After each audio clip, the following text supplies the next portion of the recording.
The U.S. Department of Housing and Urban Development is introducing changes in how communities fight homelessness. The agency just released new rules for 2025, and providers across the country say these changes could completely rewrite how people get help. The Continuum of Care program is the main federal funding stream communities use to respond to homelessness. It runs on about $3.5 billion a year and supports hundreds of thousands of people nationwide. This year, it's closer to $4 billion. That includes older adults, people with disabilities, veterans, and families who need stable housing for safety reasons. So why does all of this matter? These rules could change how communities respond to homelessness in a very short time. For years, communities could count on most of their funding being safe. About 90% was locked in. Now, only 30% is guaranteed. That means 70% of the money communities use to keep people housed is suddenly up for competition. If a community loses points in scoring, they could lose critical programs. HUD says communities can only spend 30% of their funding on permanent supportive housing and rapid rehousing. The Urban Institute says permanent supportive housing is the most effective way to help people leave homelessness and stay stable long term. Studies show permanent housing reduces time spent unhoused, improves housing stability, cuts arrest and jail stays, reduces emergency room visits, and improves overall quality of life. It even helps lower a community's rate of chronic homelessness. In comparison, the Urban Institute says transitional housing does not show the same results. People get into housing at a slower rate, are less likely to remain housed, and still rely on public assistance. There is no evidence that transitional housing reduces homelessness or successfully houses people facing long-term or repeated homelessness. HUD's own documents show how big the drop is. Nearly 87% of next year's funding was set to support permanent housing, but under these new rules, it is capped at just 30%.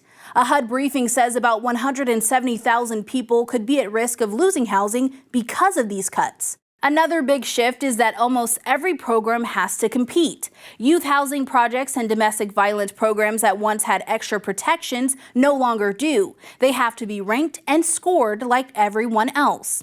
HUD also created new reasons a project can be rejected. Programs can be denied money for using racial preferences, for using any definition of sex that is not binary, or for engaging in harm reduction.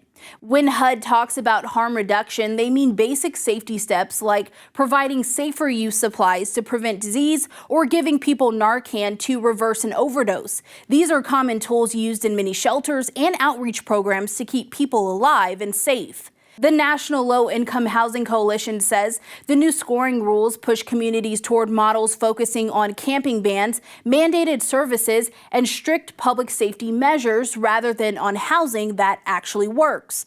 The National Low-Income Housing Coalition says the late release could create serious funding gaps. Applications are due January 14th, but awards do not arrive until May. About 1/3 of all grants expire before then, which means many programs could run out of money even if they are renewed. That could lead to service cuts, temporary shutdowns, and more people losing housing as funding lapses. HUD is also shifting priorities. Projects requiring services, offering treatment on site, or partnering with law enforcement get more points. Communities also get points for having laws against camping or illegal drug use and for enforcing them. This gives more weight to public safety approaches and could affect how outreach work is done. New rules change what programs even look like. Transitional housing must offer 40 hours of services a week. Rapid rehousing must require services and show job gains. New supportive housing must focus on older adults or people with physical disabilities and also require participation in services. The scoring system is different too.